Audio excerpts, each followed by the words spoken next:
5월 18일 수요일 새벽 예배의 말씀입니다.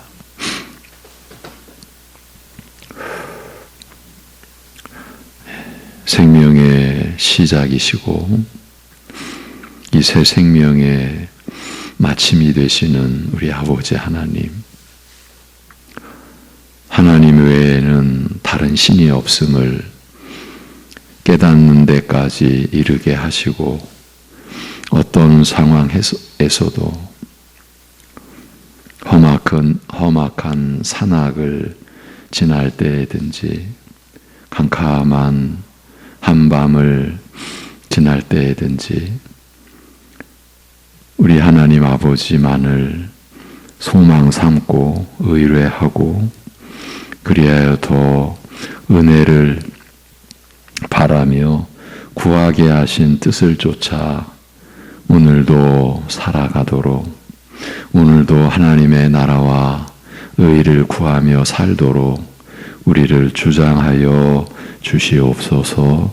예수님의 이름으로 기도하옵나이다. 아멘. 로마서 4장 18절에서 22절을 보시겠습니다.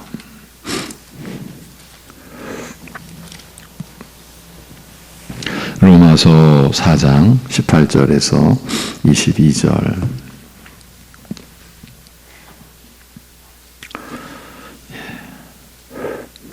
같이 보시겠습니다. 18절에서 22절입니다. 다 같이. 아브라함이 바랄 수 없는 중에 바라고 믿었으니 이는 내 후손이 이가 되리라 하신 말씀대로 많은 민족의 조상이 되게 하려 하심이라.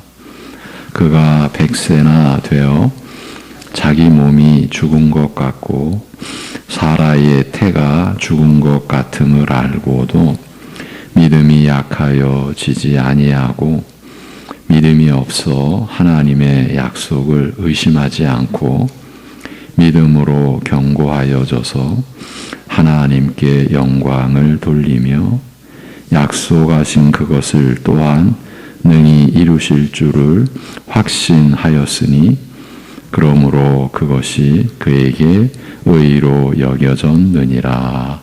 아멘.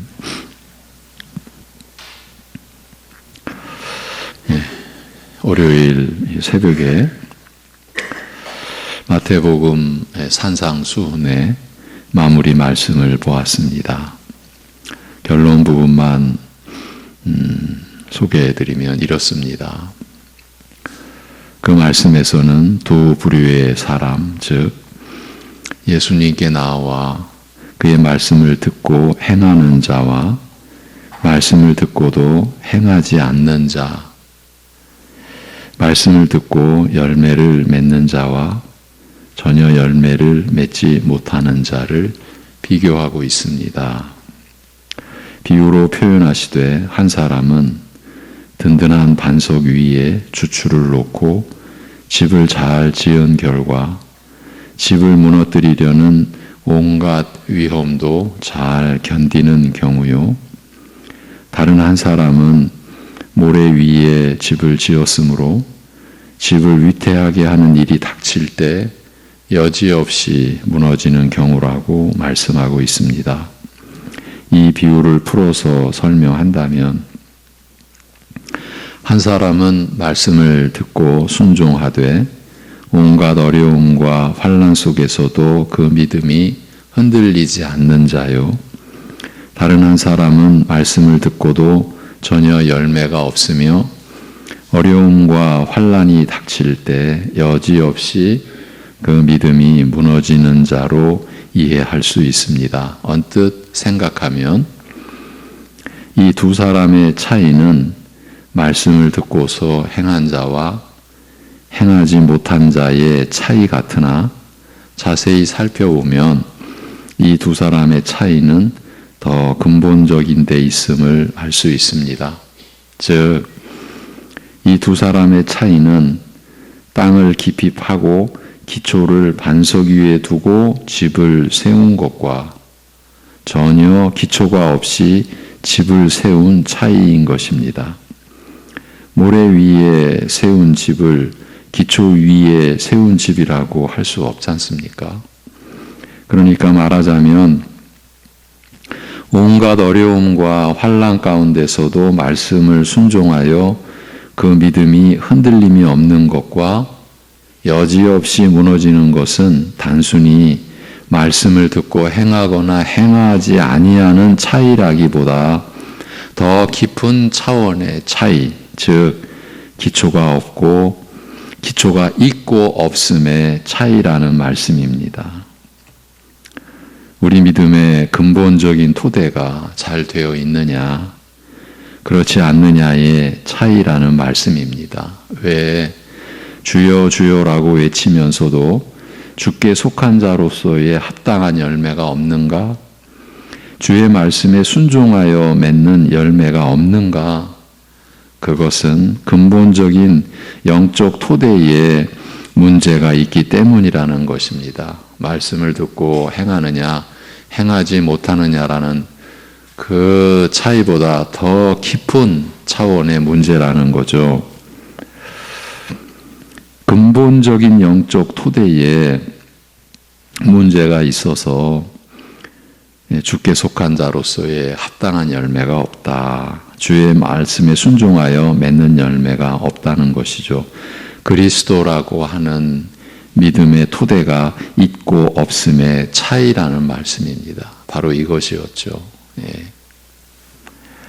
예수님이라는 우리 영적 토대가 잘 되어 있고 없음의 차이라는 말씀입니다. 우리에게 열매가 없는 것은 근본 영적 토대에 무엇인가 잘못되어 있기 때문인 것입니다. 열매는 영적 본질이 밖으로 표현되는 것이기 때문입니다. 따라서 열매가 없다면 우리의 영적 본질에 문제가 있다고 볼 수밖에 없는 것입니다.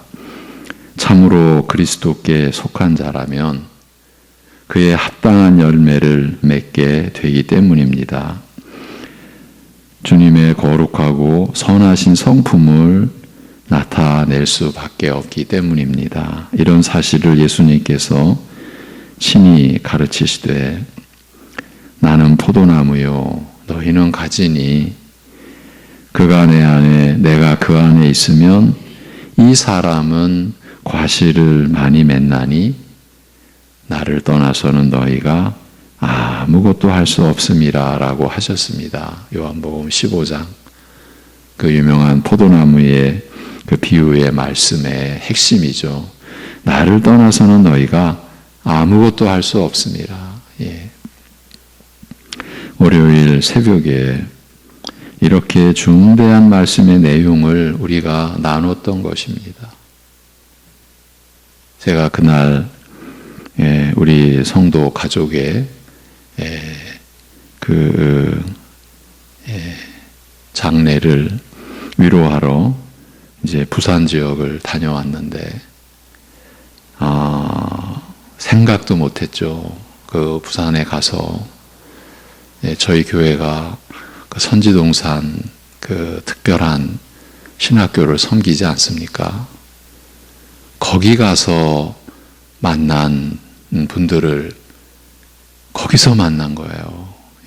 물론 이제 제가 간 그 장례식장에서 뵌 건 아닌데 그야말로 생각지도 못했죠.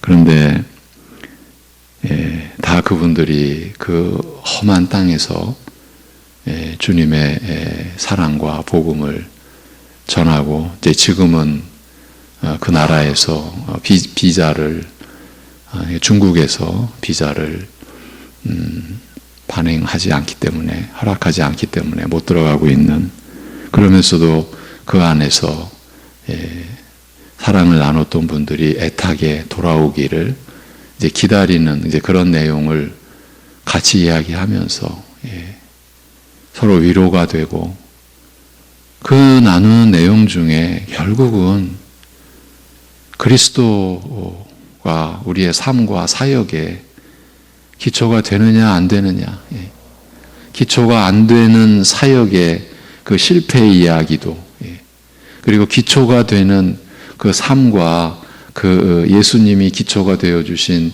그 삶과 사역의 그 열매, 이러한 내용을 나누면서 참 감사했고, 예, 위로가 됐고, 또 한편으로는 경계가 됐고, 예, 예, 그런 시간을 보낼 수가 있었습니다. 예, 그 새벽에, 월요일 새벽에 이 말씀을 나눴는데 바로 그 삶과 사역의 기초가 무엇인가 하는 점을 실체, 예, 그 사역의 실체와 삶의 그 실체를 얘기하면서 다시금 또 되새기는 그런 시간이었던 거죠. 너희가 나를 떠나서는 아무것도 할 수 없다. 우리가 잊어서는 안 될 주님의 말씀이죠. 이제 로마서 4장을 마무리해야 될 텐데 참 쉽지가 않죠.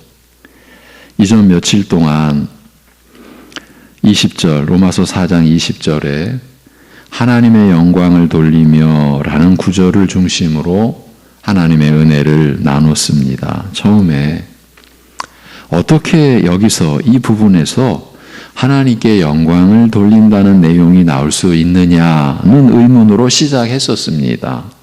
보통 사람들은 남다른 뭔가를 해냈을 때에 하나님께 영광을 돌릴 수 있다고 여기지 않습니까? 우리라고 해서 별 다를 수가 없었죠.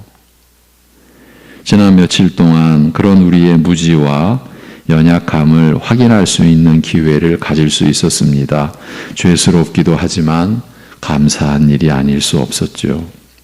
이런 감동이 우리 안에 일어나는 것을 새삼 느낄 수 있었습니다. 우리 교회 가족들 중에는 참으로 많은 어려움을 겪는 지체들이 있습니다.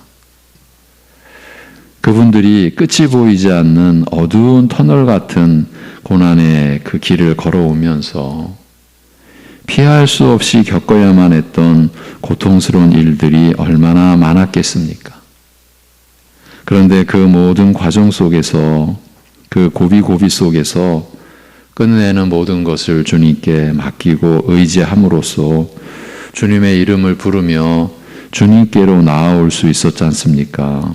그런데 그런 과정이 바로 하나님께 영광을 돌리는 순간들이었다는 생각을 이제 우리가 가질 수 있었던 것이죠. 이 구절의 말씀을 통해서 말입니다. 그분들에게는 남은 게 주님을 믿고 의지하는 것뿐입니다. 그런데 바로 그 모습으로, 바로 그 믿음으로 하나님께 영광을 돌리고 있었던 것입니다. 사실 이런 생각을 누가 할 수 있겠습니까? 교회 밖은 차치하고 교회 안에서조차도 할 수 없던 생각이고 가질 수 없었던 믿음이 아닌가 싶습니다. 그만큼 말씀에 무지했고 하나님 나라에 대해 무지했었다는 거지요. 너나 할 것 없이 우리 모두가 그랬다는 겁니다. 사실 그 어려움과 고통을 누가 다 알아줄 수 있겠습니까? 어느 누가 다 이해해 줄 수 있겠습니까? 그러고 보니까 어제 저녁에도 그 어려움을 겪는 우리 지체 중에 한 분이 전화를 주셔서 잘 이겨내고 있어서 감사합니다. 그런데 또 어려움이 있습니다. 기가 막힌 거죠. 그런데 중요한 거는 그래도 하나님께서 또 새 길을 열어주시기 위한 어려움이 아닌가 이런 생각을 합니다. 사실은 깜짝 놀랄 얘기죠. 그저 그게 빈말일까요? 본인의 고통인데 그러면서 마지막에 전화 끊기 전에 마지막 한 말씀, 주님이 제 안에 계셔서 그것이 저에게 늘 감사하고 위로입니다. 상당한 어려움 속에 본인만의 어려움이 아니라 자녀가 어려움을 겪고 있고 그런 상황 속인데도 또 당신 몸에 또 어려움이 일어났는데도 그 안에서 주님이 또 인도해 주시리라 믿고 그 주님이 제 안에 계시는 것 때문에 감사하고 위로가 됩니다. 예. 그 과정이 하나님께서 영광을 받으시는 그 순간들이라는 거죠. 우리가 그 내용을 말씀을 통해서 확인할 수 있었다라는 게 우리에게 얼마나 큰 위로입니까? 예, 그런 가운데서도 그리스도 안에서 성령님으로 말미암아 하나님 아버지께서 영광을 받으시고 계셨다는 것이니 이 얼마나 큰 위로요, 은혜입니까? 어쩌면 고난이 클수록 하나님께 더 영광을 돌리는 것이 아닐까 하는 생각도 들었습니다. 고난이 깊을수록 더 하나님만을 믿고 의지할 터이니까요. 결국은 이 자체도 그리스도께서 우리의 모든 것의 토대가 기초가 되어 주시니까 일어날 수 있는 일 아닙니까? 결국 이것이 하나님 나라라는 거죠. 그리고 천국의 이치라는 거죠. 이 세상 방식이나 이 세상의 어떤 관점으로서는 이것은 상상도 할 수 없는 그런 일이고, 그래서 하나님 나라에 속한 우리가 복되다는 것이지요. 그러고 보면 그동안 우리는 하나님의 영광에 관해서도 이 세상과 땅의 원리로 이해하고, 그래서 하나님께 영광을 돌리는 방식도 우리식대로 곧 이 땅의 방식 그대로 이해해 왔었던 것입니다. 이 사실을 부인하기는 어려울 듯 싶습니다. 생각해 보십시오. 우리가 뭘 한들 하나님께 영광이 될 수 있겠습니까? 우리가 특별히 남다르게 되고 특별히 남다른 일을 했다고 해도 그 모두 다 이 땅의 것이지 않습니까? 그 특별함이 하나님과 그의 나라와 무슨 상관이 있겠습니까? 그러니 우리가 무엇이 된들, 무엇을 한들 하나님께 영광이 되겠냐는 것이죠. 예. 이렇게까지 생각해 보니 우리 자신이 너무 어처구니 없게 느껴지는 겁니다. 더 기가 막히는 것은 그런 무지와 그로 인해 가졌던 교만에 대해 어떤 수치심도 없었고 어떤 두려움도 없었지 않았나 싶은 거죠. 기가 막힌 거죠. 이제 로마서 4장 20절부터 다시 봅니다. 20절, 믿음이 없어 하나님의 약속을 의심하지 않고 믿음으로 견고하여져서 하나님께 영광을 돌리며 약속하신 그것을 또한 능히 이루실 줄을 확신하였으니 그러므로 그것이 그에게 의로 여겨졌느니라 라고 합니다. 여러분, 우리가 이 말씀을 우리 나름대로 이렇게 좀 더 자세히 보고자 하는 것은 이 지금 결론이 그러므로 그것이 그에게 의로 여겨졌느니라고 하신 말씀이에요. 그러니까 의로 여겨지는 믿음을 우리는 지금 이 로마서 4장 말씀을 통해서 아브라함의 생애와 그의 삶을 통해서 다윗을 통해서 이 로마서 4장 안에서 우리가 지금 이렇게 짚어보고 있는 거예요. 예. 직역으로 다시 들어보십시오. 하나님의 약속에 대하여 불신앙으로 의심하지 않고 믿음이 오히려 강하여져서 하나님께 영광을 돌리되 약속하신 이가 또한 이루실 수 있을 것을 확신하였느니라. 예, 원문으로는 약속하신 이라는 게 구체적으로 이렇게 드러났어요. 약속하신 분이 또한 이루실 수 있을 것을 확신하였느니라. 그러므로 이것이 그에게 의로 여겨졌느니라. 이렇게 해서 아브라함의 믿음, 그 실체가 이렇게 드러나게 되었습니다. 아브라함이 바랄 수 없는 중에 바라고 믿었던 내용이 이것입니다. 그리하여 아브라함이 하나님은 죽은 자를 살리시며 없는 것을 있는 것으로 부르시는 이시라고 믿은 연유가 밝혀졌다. 이렇게 우리가 이해할 수 있는 겁니다. 아브라함의 생애가 이 믿음이 이루어지는 그 자체였다는 사실까지도 우리가 이해할 수 있는 것. 이게 밝혀진 것이죠. 지금부터 긴장을 좀 하셔야 합니다. 이게 지금 복습을 하는 겁니다. 우리가 몇 주간에 걸쳐 나눴던 내용을 헛되게 해서는 안 되기 때문에 우리 긴장하자 이런 말씀을 드리는 겁니다. 오늘은 여러분을 좀 헷갈리게 해드렸으면 지금 좀 남은 시간 동안 좀 힘들게 해드려야 할 것 같습니다. 왜냐하면 이렇게 가서는 안 되는 흐름부터 먼저 들려드리려고 하기 때문입니다. 우리가 몇 주 동안 다 했던 작업을 한번 점검한다, 우리 스스로를. 지금 이렇게 가면 안 되는 거예요. 안 되는데 한번 들어보십시오. 맞는데 제대로 되는 것 같은데 이렇게 얼마든지 생각할 수 있는 내용인 거예요. 한번 들어보십시오. 이게 안 되는 겁니다. 근데 들어보십시오. 하나님께서는 아브라함과 그의 아내 사라를 통해서 후손을 주시고 그로 하여금 하나님 나라를 이을 상속자가 되게 하리라고 하셨는데 그가 100세가 될 때까지 그리고 사라의 태가 죽은 것 같이 된 때에까지 그들 사이에서 태어난 자식은 한 명도 없었습니다. 그런데 앞에서 보았듯이 창세기 15장에 보면 여호와의 말씀이 그에게 임하여 이르시되 내 몸에서 날 자가 내 상속자가 되리라 하시고 그를 이끌고 밖으로 나가 이르시되 하늘을 우러러 무뼈를 셀 수 있나 보라. 또 그에게 이르시되 내 자손이 이와 같으리라. 아브라함이 여호와를 믿으니 여호와께서 이를 그의 의로 여기셨다고 되어 있습니다. 창세기 15장의 내용입니다. 아니 이 상황에서 이런 상황에서 어떻게 하늘에 무별이 거론될 수 있습니까? 내 몸에서 날짜가 내 상속자가 되리라고 하셨지만 아직 단 한 명의 자손도 아브라함과 그 아내 사이에서는 없었습니다. 그런데 어찌 하늘을 우러러 무뼈를 셀 수 있나 보라.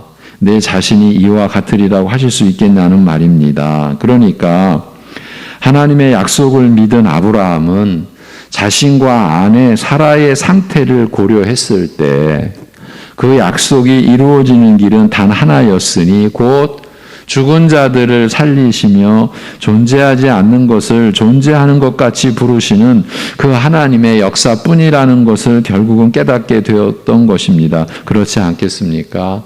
지금 자신과 사라 사이에서 난 자녀는 한 명도 없는 데다가 자신은 100세요 아내는 90세가 되었는데도 하나님께서는 내 자손이 하늘의 무별과 같으리라고 하셨으니 약속의 성취를 위해서는 하나님께서 죽은 것을 살리시고 없는 것을 있는 것으로 부르시는 길밖에는 없지 않습니까? 그러니 하나님과 그의 약속을 믿은 아브라함의 믿음은 하나님께서는 죽은 자를 살리시며 없는 것을 있는 것으로 부르시는 분이시라는 믿음이 아닐 수 없었던 것입니다.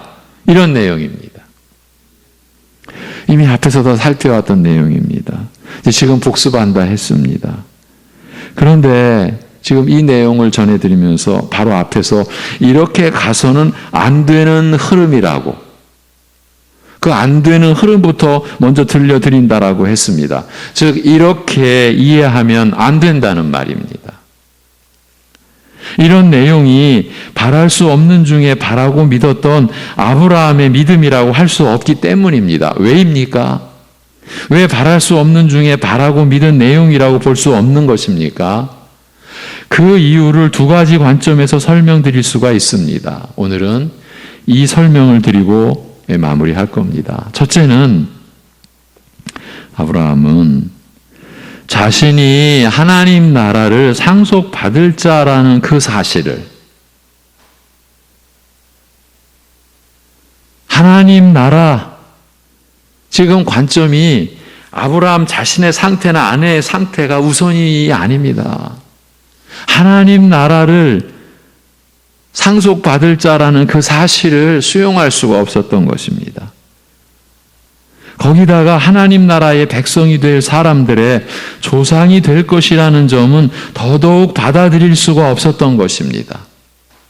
그러니까 자신이나 아내의 상황과 처지 때문에, 즉 아이를 낳을 수 없는 그 상태 때문에 바랄 수 없었던 것이 아니라는 말입니다. 더 근본적인 이유가 있었다는 뜻입니다. 하나님 나라를 상속받을 자라니요, 나 같은 게 영원한 천국, 영원한 생명이라니요, 이 얘기인 거죠. 죄인된 하나님 앞에서 내놓을 게 죄뿐인 내가 하나님 나라라니요. 여러분, 이 얘기죠. 이것을 바랄 수가 없었다라는 겁니다. 거기다가 하나님 나라를 상속받을 많은 민족의 조상으로 세운다고 하시니 이를 어찌 바랄 수가 있었겠습니까? 바로 이것입니다. 그래서 우리가 짚어드렸죠. 우리 신자된 모두가 바랄 수 없는 중에 바라고 믿게 됐다. 이것이 구원 얻게 하는 믿음이다. 의롭다고 여김을 받는 믿음이다. 아니, 나는 바랄 수가 있지. 그래도 좀 남다르지.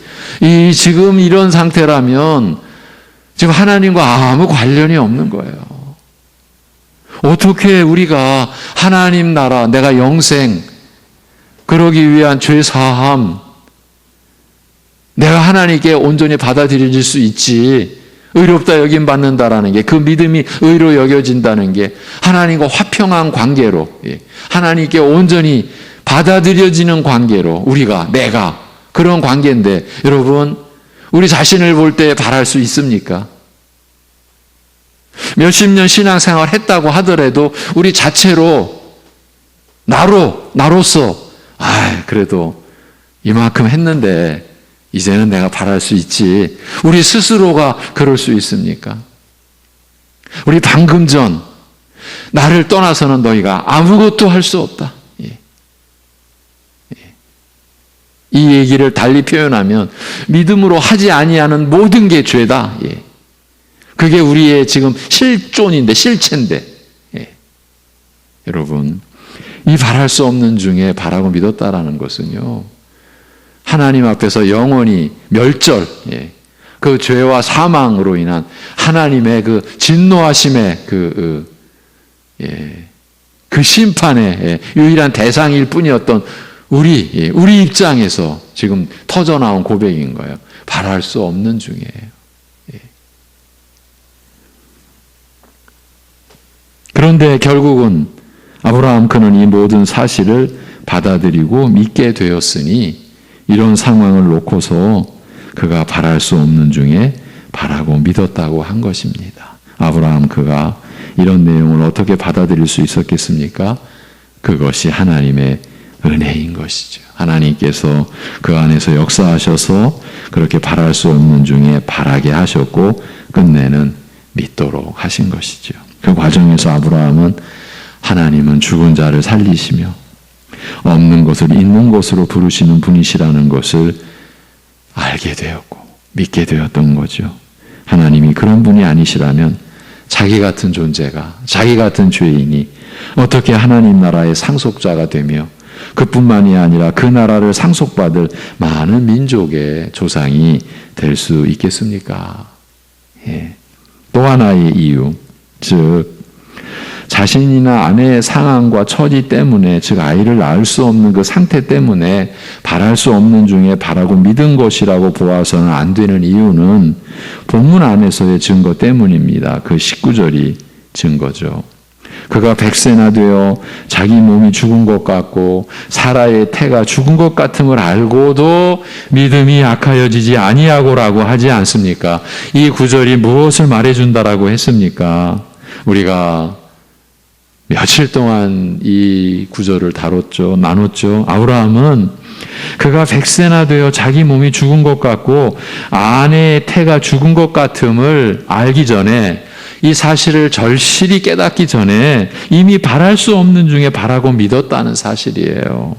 그렇게 바랄 수 없는 중에 하나님의 약속의 말씀을 이미 믿고 있었고, 그랬기 때문에 자기 몸이나 아내의 태가 죽은 것 같음을 알고도 그 믿음이 약해지지 않았다. 이렇게 바울 사도가 성령님 안에서 그 실태를 정확하게 이렇게 기록해 놓을 수가 있었던 것이죠.